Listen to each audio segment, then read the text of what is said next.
jumping statements in Python. So what do you mean by this jumping statement? So my dear students, suppose we want to skip some of the part of our code. Suppose we have written a code which has to print number from 1 to 100, but we want there should be a gap. 1 to 20 should be printed and 20 to 30 should not be printed. So in a normal flow, if we see the normal flow, our program will go to 1 to 100. But we want in the meantime some of the values in between should be skipped over. So the concept of jumping a statement allows us to skip some of the values or some part of our program. So in Python, basically for jumping a statement, we use two keywords, that is break and continue. These two are the keywords of Python which is used in case of jumping statement. So let us see what is the functioning of this break.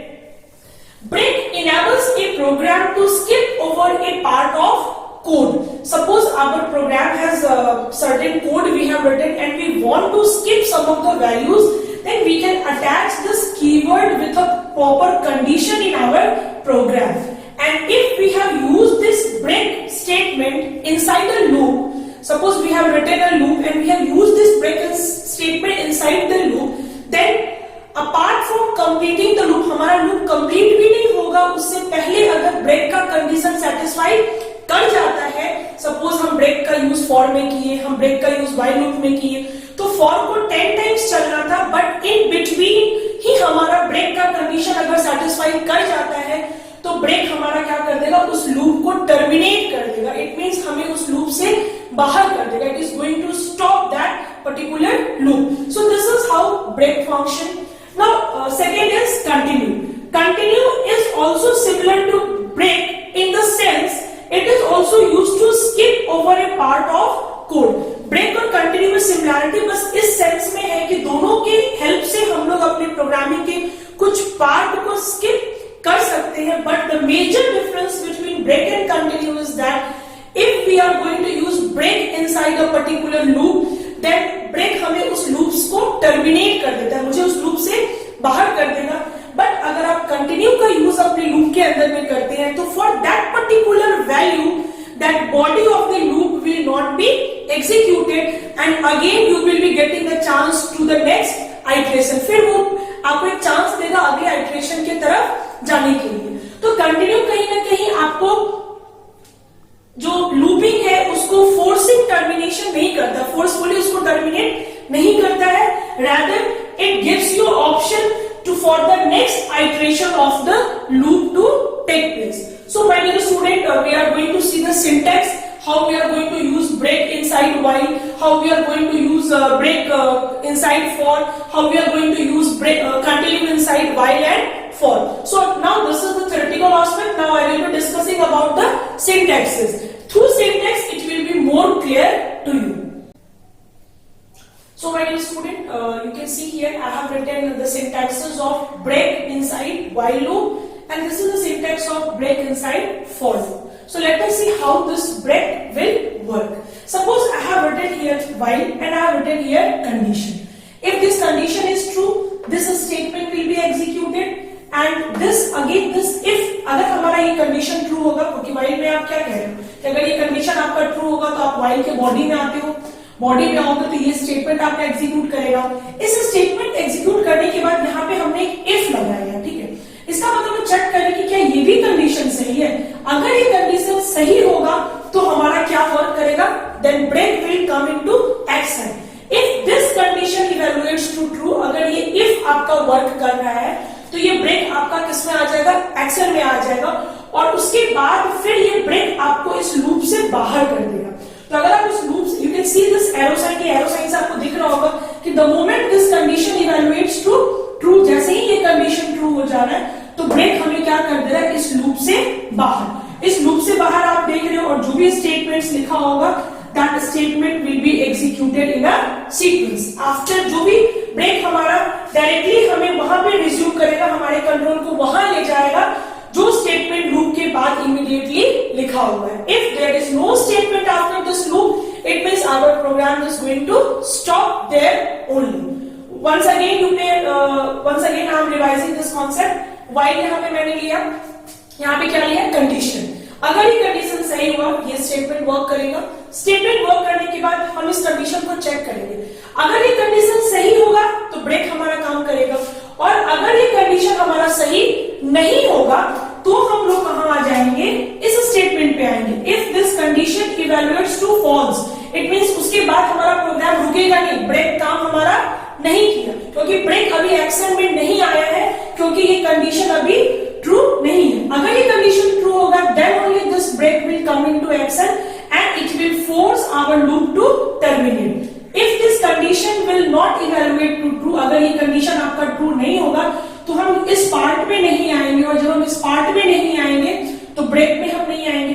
It means जो हमारा normal body है while loop का, वो execute करेगा, फिर हमारा control अगली बार फिर लूप में जाएगा, फिर स्टेटमेंट को चेक करेगा. अगर ये कंडीशन ट्रू होगा तब हमारा ब्रेक काम करेगा और हमें इस लूप से बाहर कर देगा. Now let us see about for. For में भी मैंने यहाँ पे लिखा फॉर वेरिएबल नेम इन कोई सीक्वेंस है. अगर ये सीक्वेंस के एक एक एलिमेंट को हमने विजिट किया और अगर वो ट्रू है, अगर वो एलिमेंट इस सीक्वेंस में है, तो हम फॉर के बॉडी में आएंगे, ये स्टेटमेंट हमारा एग्जीक्यूट करेगा, और करने के बाद ये कंडीशन जो मैंने यहाँ पे लिखा है, ये कंडीशन वेरीफाई होगा. If this condition evaluates to true, तो फिर हमारा ये break will come into action, और फिर हम लोग यहां से सीधे इस फॉर के बॉडी से कहां आ जाएंगे, बाहर. But if this condition evaluates to false, अगर इफ हमारा फॉल्स हो जाता है तो हमारा ब्रेक एक्शन में नहीं आएगा, और फॉर का जो बॉडी है, जो भी स्टेटमेंट्स लिखा है, that will be executed, and again we will go to the for the next sequence, for the next element which is present in that sequence. So you can see here how break is functioning.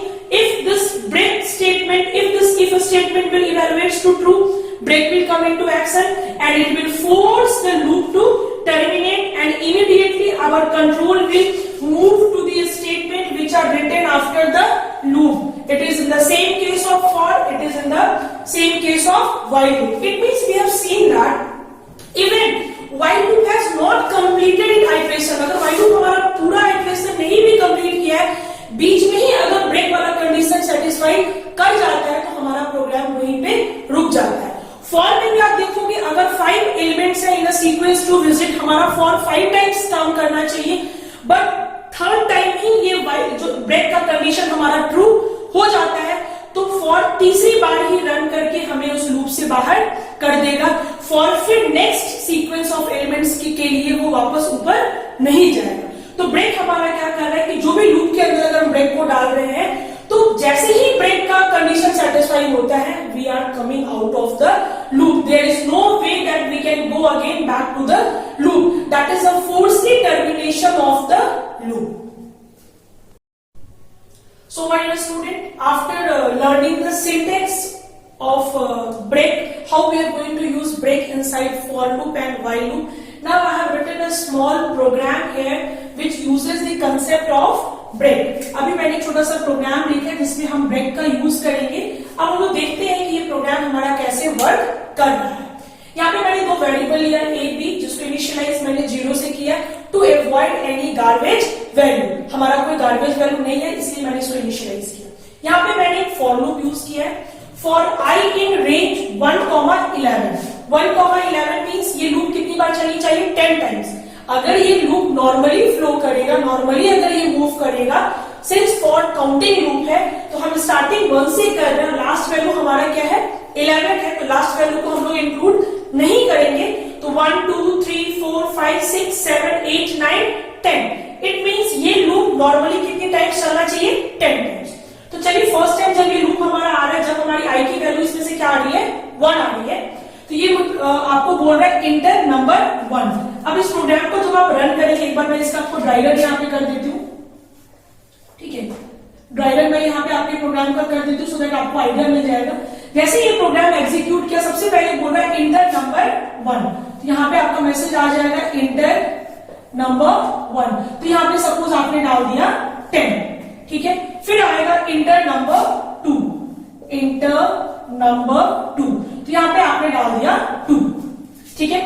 उसके बाद ये 2 input आपने डाल दिया. अब ये check करना है, if b is equal to 0, B आपका क्या है, सेकेंड नंबर, जो सेकेंड नंबर आप डाल रहे हैं वो किसमें स्टोर हो रहा है, बी में, तो इसका मतलब बी की वैल्यू अभी क्या है 2, यहां से जो आपने लिया ये 2 क्या हो गया बी की वैल्यू, तो क्या 2 हमारा 0 है, नहीं, इट मींस हमारा ये इफ का पार्ट अभी एग्जीक्यूट नहीं किया, तो अगर इफ का पार्ट एग्जीक्यूट नहीं किया इट मींस ब्रेक हमारा इनकाउंटर नहीं हुआ, it means just after this हम लोग सीधे इसके बाद कहां आ जाएंगे, इस एल्स पार्ट में आ जाएंगे, क्योंकि इफ का कंडीशन क्या हो गया, फॉल्स हो गया, क्योंकि बी की वैल्यू 0 नहीं है, बी की वैल्यू क्या है यहाँ पे 2 है, तो ये कंडीशन हमारा क्या हो गया, फॉल्स हो गया, तो हम किस में जंप कर गए, एल्स में आ गए, एल्स में मैंने लिखा है C assigned A divide by B, यहाँ पे मैंने ए को क्या कर दिया, बी से डिवाइड किया, तो आपका यहाँ पे एल्स पार्ट में रिजल्ट आपका आ जाएगा, तो आपके स्क्रीन पे रिजल्ट आ जाएगा, रिजल्ट नहीं, सी की वैल्यू क्या हो जाएगी 10 divided by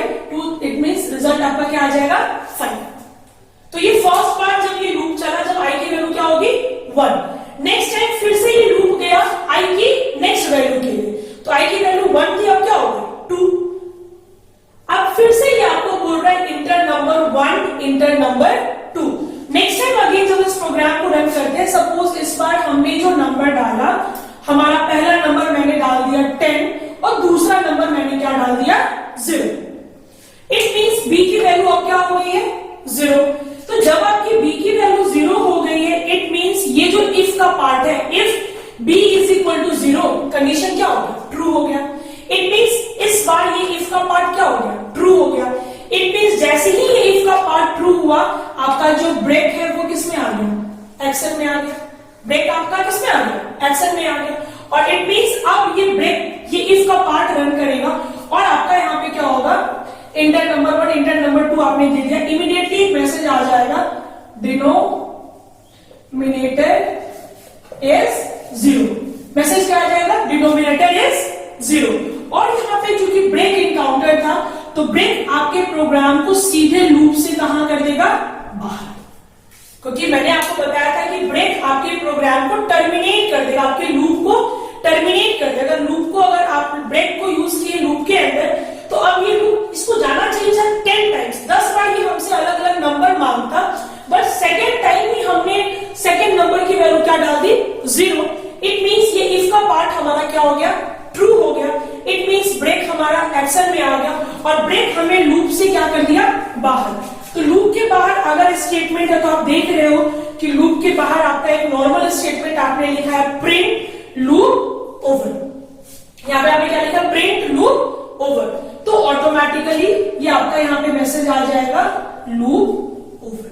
so my dear student, you can see from this example how this break is working, break will work only when the second number अगर आप 0 दे रहे हो तो ब्रेक आपका काम करेगा, अदरवाइज अगर आप कभी भी सेकंड नंबर 0 नहीं देते तो ये लूप नॉर्मली कितनी टाइम्स चलता, 10 टाइम्स चलता, 10 डिफरेंट वैल्यूज के लिए ये काम करता और 10 टाइम्स वर्क करने के बाद ये नॉर्मल टर्मिनेशन में आता, नॉर्मल टर्मिनेट करने के बाद जब इस लूप से बाहर आते तो एट द एंड आपका एक मैसेज आता लूप ओवर, बट अभी हमारा प्रोग्राम एबनॉर्मली टर्मिनेट किया, ये पूरी तरीके से हर एक एलिमेंट पे विजिट नहीं किया, ये 10 टाइम्स अपने सीक्वेंस पे विजिट नहीं किया, सेकेंड इनपुट में ही इसे डिनोमिनेटर की वैल्यू मैंने क्या डाल दिया 0, इट मींस ये इफ का कंडीशन सेटिस्फाई हो गया और हमारा प्रोग्राम ब्रेक हो गया, थर्ड बार ये अपने लूप में वापस नहीं गया।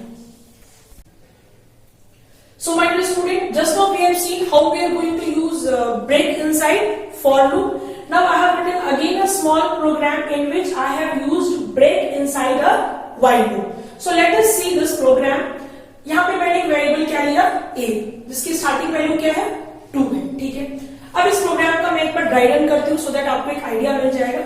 अभी a की वैल्यू क्या है 2 इज लेस देन 50, कंडीशन आपका क्या है ट्रू है, when the value of a is 2, अगर a का वैल्यू 2 है हमारा, ये कंडीशन क्या है ट्रू है, तो प्रिंट क्या करेगा a, तो आपका आउटपुट में क्या आ जाएगा a आ जाएगा, प्रिंट a किया तो a की वैल्यू आपकी क्या है 2, तो आपके आउटपुट में क्या आ जाएगा 2।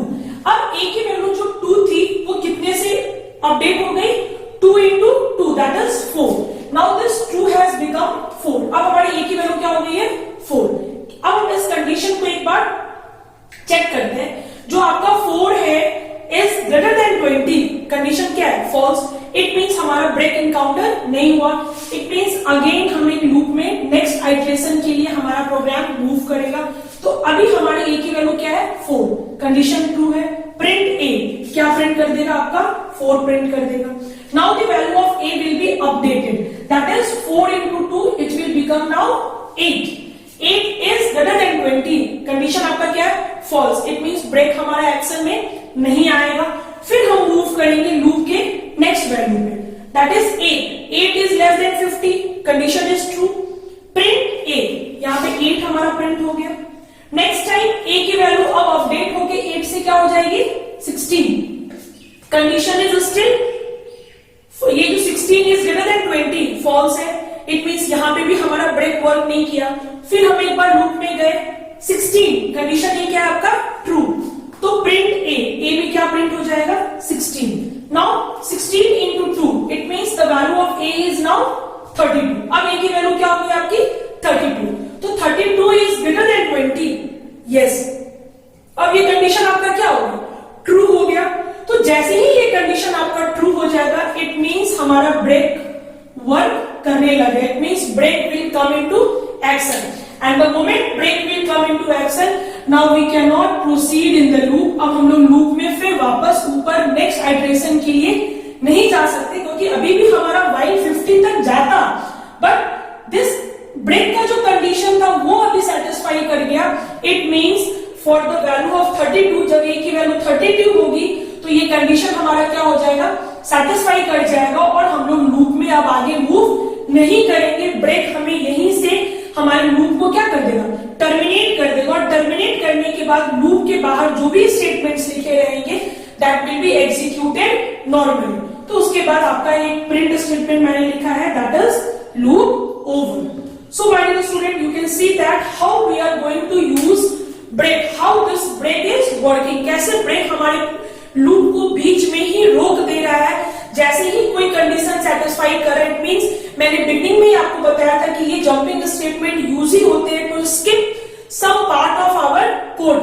तो एक्चुअली में ये हमारा 50 तक मूव करना चाहिए था, but in the main time when the value of A becomes 32, जैसे ही ए की वैल्यू 32 हो गई, हमारा ये इफ का कंडीशन क्या हो गया, सेटिस्फाई कर गया, और इफ के बॉडी में मैंने क्या लिखा है, ब्रेक। तो ब्रेक हमें क्या कर दिया, इस लूप से हमें टर्मिनेट कर दिया। इट मींस ये हमारा प्रोग्राम कितने टाइम्स लूप में गया, 1 2 3 4, only 4 times this loop perform, and because of this break we are coming out of the loop, and the statement which are written after the loop body has been executed normally.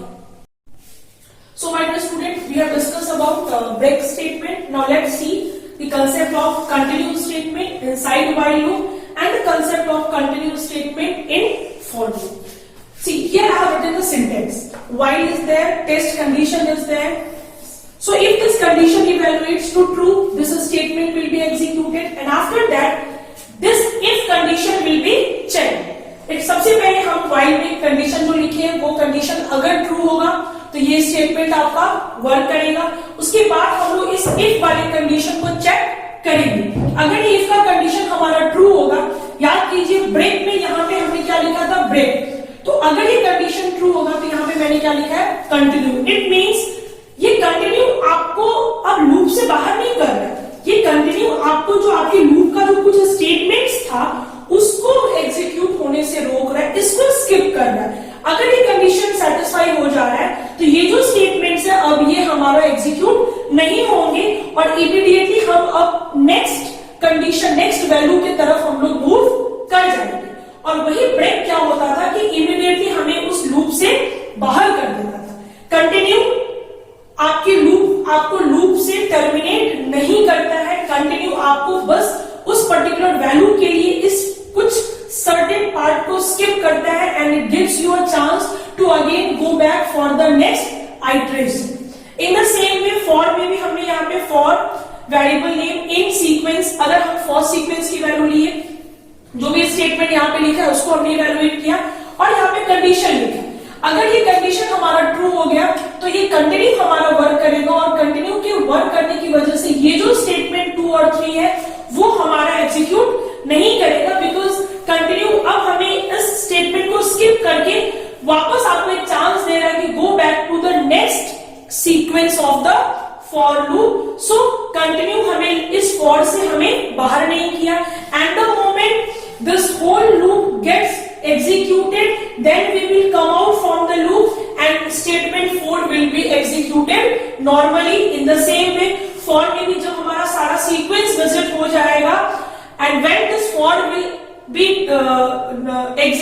terminated normally, जब वो खुद ब खुद अपने आप terminate करेगा तो हम इस loop से बाहर आएंगे and whatever statement we have written after the loop that will be executed. So you see the difference. break में हमारा ये arrow का साइन नीचे था. ब्रेक हमें क्या कर रहा था, अब वापस जाने का मौका ही नहीं दे रहा था, हम लोग सीधे लूप से बाहर आ जा रहे थे. लेकिन कंटिन्यू सिर्फ इस पर्टिकुलर कंडीशन के लिए इस पार्ट को रोक रहा है प्रिंट होने से. यहाँ पे जो आपने लिखा है इस कंडीशन अगर सेटिस्फाई कर रहा है, only this particular part is being stopped. और अगर ये कंडीशन सेटिस्फाई नहीं कर रहा है तो ये सारे स्टेटमेंट आपके वर्क करेंगे. और जैसे ही ये कंडीशन सेटिस्फाई हुआ, सिर्फ इस पर्टिकुलर कंडीशन के लिए ये स्टेटमेंट आपका वर्क नहीं करेगा. इसको लूप कंटिन्यू ने क्या कर दिया, स्किप कर दिया और वापस फिर से आपको बोल रहा है कि आप एक नेक्स्ट वैल्यू के लिए अपने आप को लूप में मूव कराएं. इन द सेम वे फॉर में भी है, अगर ये कंडीशन सेटिस्फाई कर रहा है तो ये स्टेटमेंट वर्क नहीं करेगा because of this continue. But continue आपको लूप से बाहर नहीं किया. Once again it has given you an option कि you go back and continue with the next value.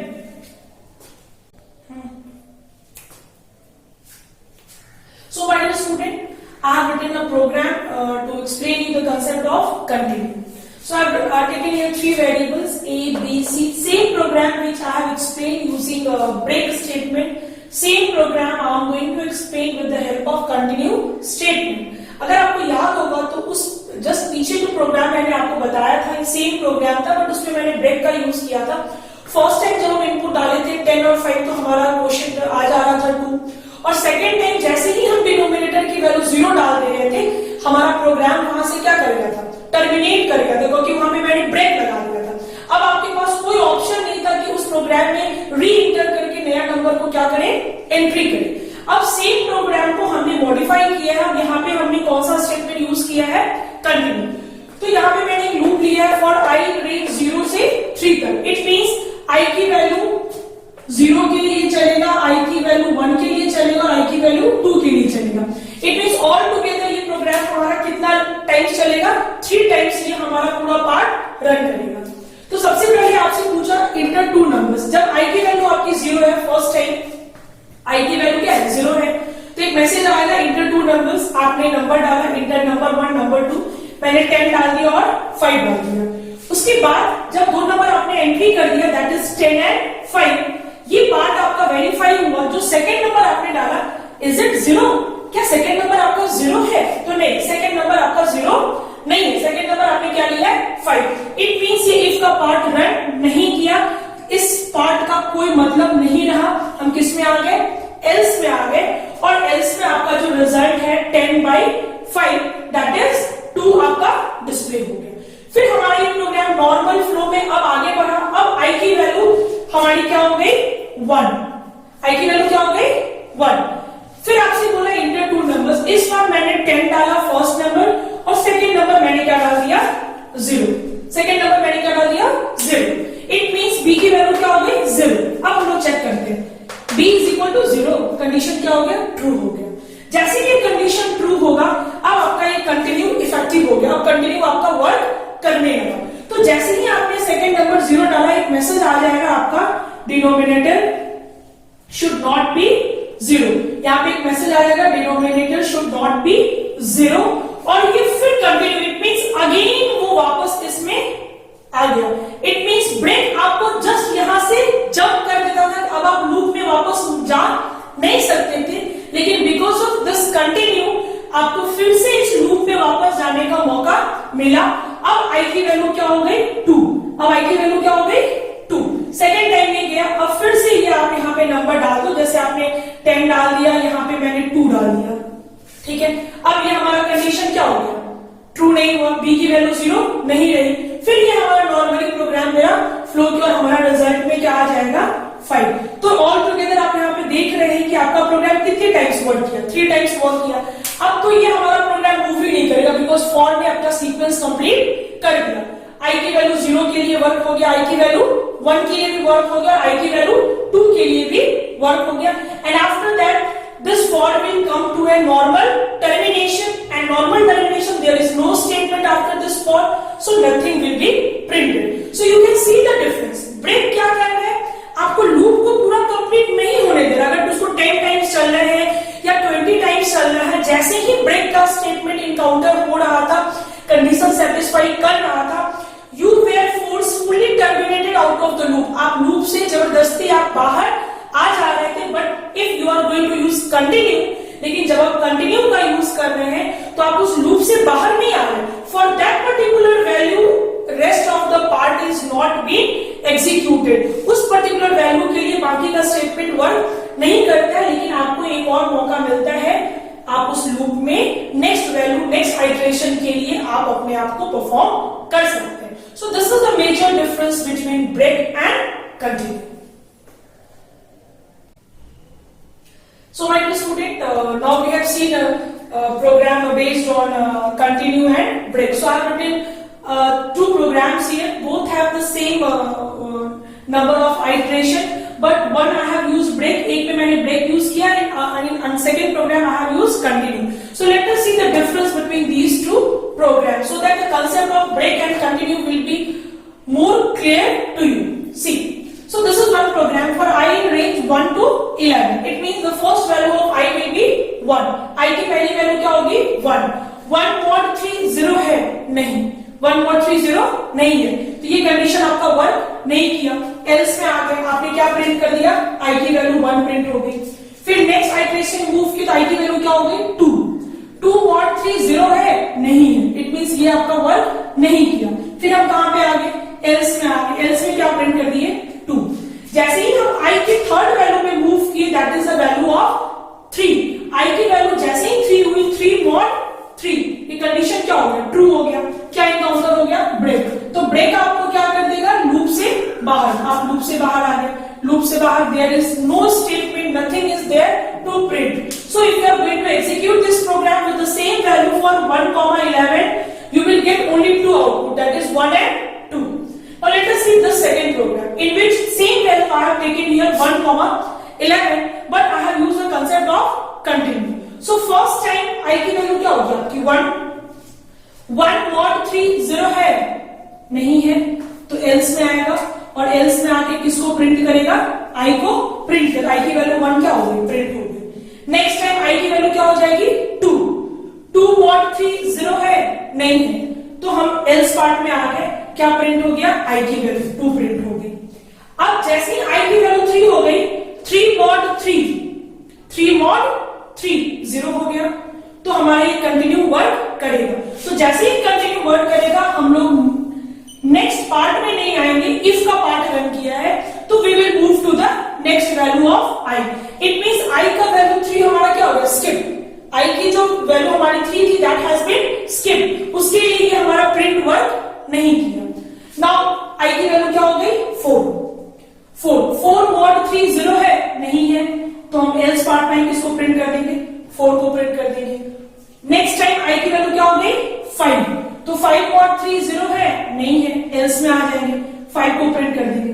Again when the value of this I will become 6, जैसे I की value क्या हो गई 6 mod 3 0, it means again this continue will come into action, and again continue हमें इस part को run करने के लिए नहीं बोलेगा, अगेन मूव करा देगा नेक्स्ट वैल्यू। तो 6 हमारा क्या हो गया, स्किप हो गया। 3 you have skip, 6 you have skip. Now the value of I will become 7 mod 3 0 no, else part में आ गए, 7 को प्रिंट कर दिया आपने। इन द सेम वे 8 भी आपका प्रिंट हो जाएगा। द मोमेंट I की वैल्यू क्या हो जाएगी 9 mod 3 0, again continue will work, तो you will not come to the else part। if work किया, it means 9 को भी आपने क्या कर दिया, स्किप कर दिया, and the last value that will be the I की वैल्यू जब 10 होगी, तो 10 mod 3 क्या हो गया आपका 0 नहीं है, else part में आया, 10 को प्रिंट कर दिया। अब तो ये हमारा लूप नॉर्मली रुक गया, अपने आप ये रुक गया, बिकॉज हमारा हाईएस्ट लिमिट ही क्या था 11, तो ये 10 तक ही जाएगा। तो you can see the difference, break था तो वैल्यूज, कंटिन्यू था तो there are 1 2 3 4 1 2 3 4 5 6 7 values are there. Only 3 values has been skipped, that is 3 6 and 9. तो कहीं ना कहीं ब्रेक एंड कंटिन्यू दोनों वैल्यू को स्किप करता है, लेकिन ब्रेक हमें इमीडिएटली लूप से बाहर कर देता है और कंटिन्यू हमें फॉर दैट पर्टिकुलर वैल्यू हमें स्किप कराता है, फिर हमें नेक्स्ट आइटरेशन के लिए हमारे लूप को रेडी कर देता है. So my dear student, in this video we have almost covered the concept of jumping statement in Python.